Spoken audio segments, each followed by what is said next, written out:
Politika shqiptare ka kohë që po diskuton bërjen e reformës në drejtësi. Mendimet pro dhe kundër të forcave të ndryshme politike kanë bërë që edhe qytetarët të jenë të ndarë në mendimet dhe në qëndrimet e tyre. Fakt është se reforma në drejtësi është një nga kushtet që ndërkombëtarët i kanë vënë Shqipërisë për integrimin në Bashkimin Evropian. Edhe pse presioni është i madh dhe drejtësia ka nevojë për një reformë të tillë, ka ngjallur shumë debate pro dhe kundër. Por çfarë mendojnë qytetarët për reformën në drejtësi dhe a duhet bërë ajo? Do vej gjatë. Do bëhet, po do vej gjatë. Po pse keni këtë mendim? Se kështu i bëjmë punën. Pra, ju keni besim se do të bëhet një ditë? Do bëhet, po do vej gjatë. Mund të zgjasë, po është një kërkesë e kohës.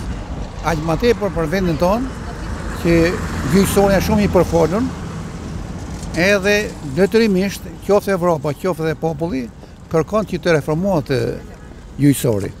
Edhe më kap mendje me gjithë kontradiktat që kanë dy palët, qoftë e djatha, qoftë e majta, do arri koha që drejtësia do të vjen në vend. Reformën do ta kryejë se është e domosdoshme. Po pse është e domosdoshme? Është e domosdoshme që të rregullohen gjithë gjërat që janë në gjykata, që ka pa rregullsi e kështu gjëra.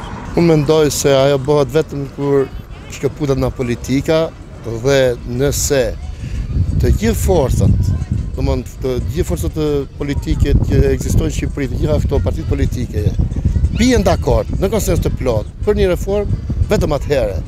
Kurse vetëm me qeverinë, jo, kur jo. Qeveria nuk mund të arrijë dot bëj reformë në drejtësi vetëm.